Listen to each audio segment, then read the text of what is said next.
मूर्ति ग्वालियर में ही लगेगी और 1000% लगेगी, इसमें कोई दो राय नहीं है। समय आने पर वहीं लगेगी, ऐसा भी नहीं कि नहीं लगेगी, 1000%। परंपराएं तो इस देश के अंदर सती प्रथा की भी थी। परंपराएं तो ऐसी भी थी कि जो और विधवा हो जाए तो उसको शादी करने का हक नहीं था। परंपराएं तो ये भी थी कि और जो बाप की संपत्ति में हक नहीं था। परंपराएं बदलती हैं, गलत परंपराएं हमेशा टूटती हैं। संविधान का राज है, मनुस्मृति का राज है। अभी जो एटा की घटना है कि अगर आपको डॉक्टर अम्बेडकर जयंती निकालने के लिए परमिशन चाहिए तो फिर उनको भी कलश यात्रा निकालने के लिए परमिशन चाहिए। आप इस देश के दलितों को, इस देश के पिछड़ों को, इस देश के अछूतों को ये कह करके अगर डराएंगे और धमकाएंगे कि आप तो अछूत हो, आप तो कमजोर हो, आप तो मतलब उनको कम करके आंकोगे, तो वो समय दूर नहीं है कि फिर दौड़ा दिए जाओगे भीमा कोरेगांव की तरह।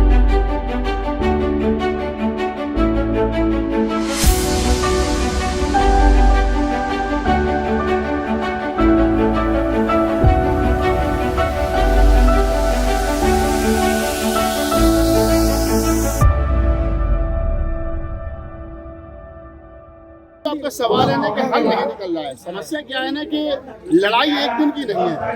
लड़ाई 1920 से शुरू हुई और 1920 से लेकर के आज तक ये लड़ाई चल रही है। 100 साल से लंबा संघर्ष है और लगभग 100 साल से ब्राह्मणों का, यानी कि मैं कहूँ सरकार के सिर पर ब्राह्मणों का कब्जा है। अब देखने वाली बात यह है कि सरकार, हमारा झगड़ा जो है वो सरकार से है, हमारा झगड़ा ब्राह्मणों से नहीं है, हमारा झगड़ा किसी पंडित पुजारी से नहीं है। जो पंडित पुजारी वहाँ बैठे हैं वो एक कानून के तहत बैठे हैं, वो कानून सरकार ने बनाया, उस कानून को खत्म सरकार करेगी। तो मेरा कहने का मतलब है कि जो लोग ये कह रहे हैं कि सफलता नहीं मिल रही है या बहुत सारी चीजें हैं, तो हमारा काम है सरकार के ऊपर दबाव बनाना।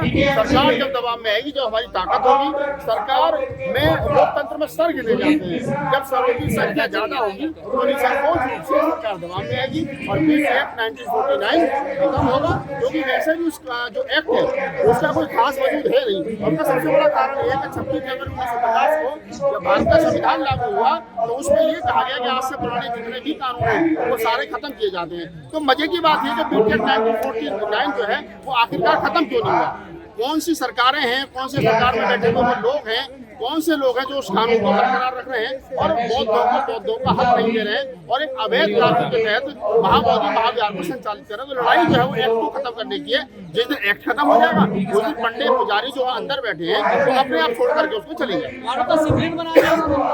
देखिए, ब्राह्मण जहाँ भी जाएगा, जहाँ भी रहेगा, वो शिवलिंग को भी लेकर के जाएगा, जाति को भी लेकर के जाएगा, देवी देवताओं को भी लेकर के जाएगा। वो उस हर कर्म कांड को लेकर के जाएगा जिन कर्म कांडों के साथ ब्राह्मण पैदा हुआ है, क्योंकि उन बिना कर्म कांडों के ब्राह्मण रह ही नहीं सकता। तो वो चाहे महाबोधि महाविहार में रहे, अगर आप किसी मस्जिद के सामने भी ब्राह्मण झोंपड़ी डालेगा तो वहाँ पर भी तमाम कर्म कांडों के साथ में रहेगा जिन कर्म कांडों के साथ उसकी पहचान है। पर गौतम बुद्ध तो पाखंडवाद के खिलाफ थे ना, वहाँ पिंडदान भी हो रहा है, 5 पिंडक भी है, बाल भी छोड़ रहे हैं, जय श्री राम के नारे हो रहे हैं। बुद्ध के बाद में जो लोग आए हैं वो गौतम बुद्ध की मूर्ति के सामने पाखंड करने लगे, तो इसमें गौतम बुद्ध कोई वो थोड़ी है भाई। भगवान तथागत गौतम बुद्ध जो है वो पूरी जिंदगी उनका जो तर्क है वो साइंटिफिक कसौटी पर खड़ा होता है। वो कहते हैं कि जो बात मैंने कही उसे मत मानो, कसौटी पर, तर्क की कसौटी पर घिस करके देख लो वो सही है तो बुद्ध ने कही है, अन्यथा नहीं गई है। जो लोग भगवान बुद्ध की मूर्ति के सामने शिवलिंग लगा रहे हैं या और अनेक कर्मकांड कर रहे हैं, घंटा बजा रहे हैं, वो बुद्ध का तो कहीं ना कहीं एक तरीके से बुद्ध के जो ज्ञान है, बुद्ध की जो शिक्षा है उनका तो अनादर कर ही है। साथ ही साथ भारत की जो छवि है उसे विश्व के पटल पर धूमिल करने का काम कर रहे हैं, क्योंकि पूरे विश्व में भगवान बुद्ध के नाम से भारत की पहचान है। जहाँ तो प्रधानमंत्री जी जाकर के कहें कि हम बुद्धा की धरती से आए, क्या नीता अंबानी जाकर के कहें कमिंग फॉर बुद्धा लैंड, तो आप समझिए कि बुद्ध की धरती के नाम से भारत विश्व में भारत की पहचान है। और अगर उसी बुद्ध के खिलाफ भारत में सरकार के इशारे पर पंडित पुजारियों ने एक गलत कानून बना करके बुद्ध के खिलाफ युद्ध छेड़ रखा है, तो ये शर्मनाक है, विचारणीय प्रश्न है। इससे पूरे विश्व में भारत की जो साख है वो दाप पर विरोध क्यों नहीं करते वहाँ पर जब ये सारा पाखंड हो रहा है?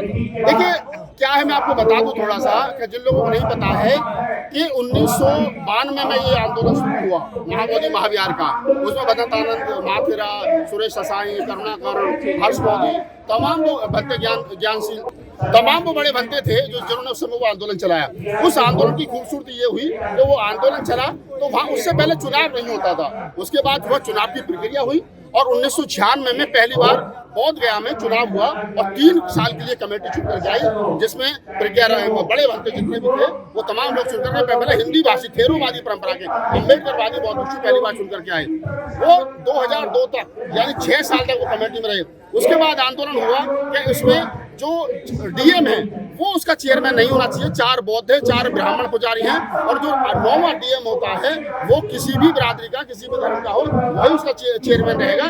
ऐसा नहीं था, जबकि कानून ये था कि अगर बौद्ध होगा तो बौद्ध नहीं बनेगा और हिंदू और उसको होना अनिवार्य है। तो वो एक कानून बना लालू जी की सरकार में, तो उसमें चेंज हुआ, बौद्धों की बात मानी गई कि वह डीएम जो भी होगा वो कम से कम हिंदू नहीं हो, हिंदू हो या मुस्लिम हो, जो भी होगा वो होगा। तो पिछली बार जो भी 2 आंदोलन हुए, 2 आंदोलन खूबसूरत ये हुई कि अम्बेडकरवादी बौद्धों की महाबोधि महाविहार में एंट्री हुई और डीएम का हिंदू होना अनिवार्य नहीं रहा। उसके बाद में अभी दोबारा आंदोलन शुरू हुआ है, तो दोबारा आंदोलन है बीटीएफ को समाप्त करने का। तो जितने आंदोलन पहले हुए उन आंदोलनों में कुछ ना कुछ मिला है। अब ये बड़ा आंदोलन है, कानून को खत्म किया जाए, बीटीएफ 1949 खत्म हो और बौद्धों के हाथों में बौद्ध विहार जो है वो सौंपा जाए। तो ये सौंपा जाएगा। इस आंदोलन में क्या होगा? कभी यहाँ होता है, वहाँ होता है, वहाँ होता है। देखिए, सरकार जो है वो दमनकारी नीति अपना रही है। सरकार सुनने की स्थिति में नहीं है, समझने की स्थिति में नहीं है। सरकार का जिस दिन से मोदी सरकार देश के अंदर आई है उसका रवैया आप देख लीजिए। पहले थकाती है, डराती है, धमकाती है, भगाती है, और जब सब कुछ करके देख लेती है, जब नहीं मानते तो जब फिर भूखा पे वो आती है। किसान आंदोलन में सरकार 2 साल के लगभग आई।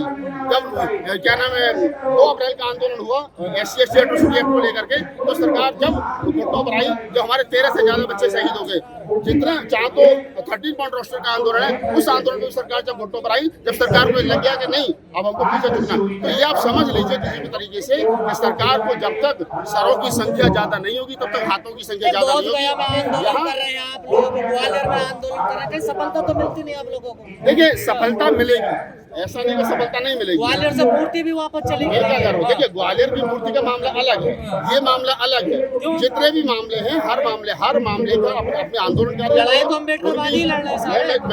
देखिए, अम्बेडकरवादी इसलिए लड़ रहे हैं क्योंकि उनके कंधों पे ज्यादा जिम्मेदारी है। अगर मैं यहाँ खड़े होकर के बोल रहा हूँ और आप अगर रिकॉर्ड कर रहे हो तो आपकी भी जिम्मेदारी है, मेरी भी जिम्मेदारी है। नहीं तो आप भी किसी कथा को जो है जाकर के रिकॉर्ड कर लेते हैं। अगर आप मुझे रिकॉर्ड कर रहे हैं और हम सब लोग ये काम कर रहे हैं तो इसलिए कर रहे हैं कि ताकि जो बौद्धों की आवाज है, अम्बेडकरवादियों की आवाज है, कबीरपंथी, नानकपंथी, रैदासपंथी, जो इस देश के अंदर समता, बंधुता, न्याय की लड़ाई के लिए लड़ रहे हैं, जो संविधान को बचाने के लिए, लोकतंत्र को बचाने के लिए, जमहूरियत को बचाने की लड़ाई लड़ रहे हैं, वो लड़ाई मजबूती से लड़ी जाए और वो लड़ाई लड़ने के बाद उन तमाम लोगों के हकों की आवाज जो है मुखर तरीके से कही जा सके। मूर्ति तो नहीं लग पाएगी। देखिए, मूर्ति वही लगेगी, मैंने तुमसे वादा किया है, मूर्ति ग्वालियर में ही लगेगी और 1000% लगेगी, इसमें कोई दो राय नहीं है।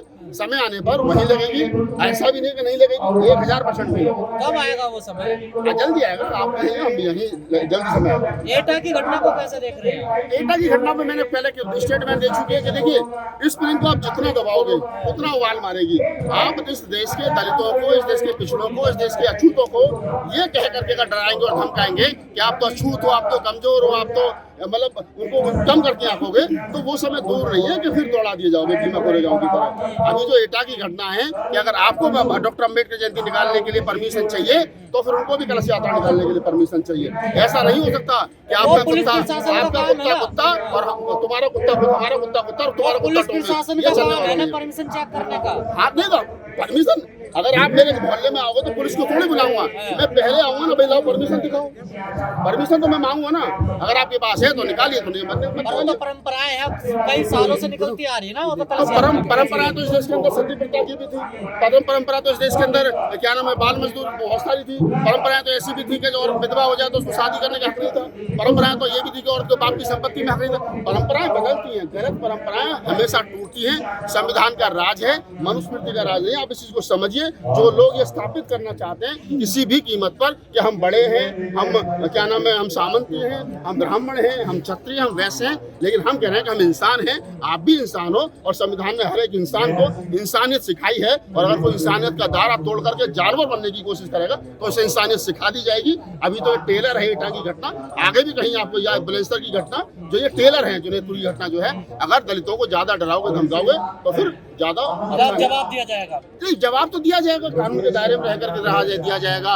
नहीं मानेंगे तो फिर और भी बहुत सारे रास्ते हैं। हम तो कह रहे हैं कि संविधान का राज है। आप अपनी बात करिए, हम अपनी बात करें। आपकी कथा हो रही है, आप अपनी कथा करिए। हमारी बुद्ध कथा हो रही है, हम अपनी बुद्ध कथा करें। बाबा साहब की जयंती पर आप भी खीर पूड़ी खाइए हमारे यहाँ आकर के। और अगर आपको अपनी कथा में जो है कथा के बाद भंडारा करना तो करिए, इसमें कौन सी दिक्कत है। ये संविधान ने सबको आजादी दी थी ना, आप मेरे घर में इंटरफेयर करना, मैं आपके घर में। धन्यवाद। देखते रहिए नीलकमल टीवी।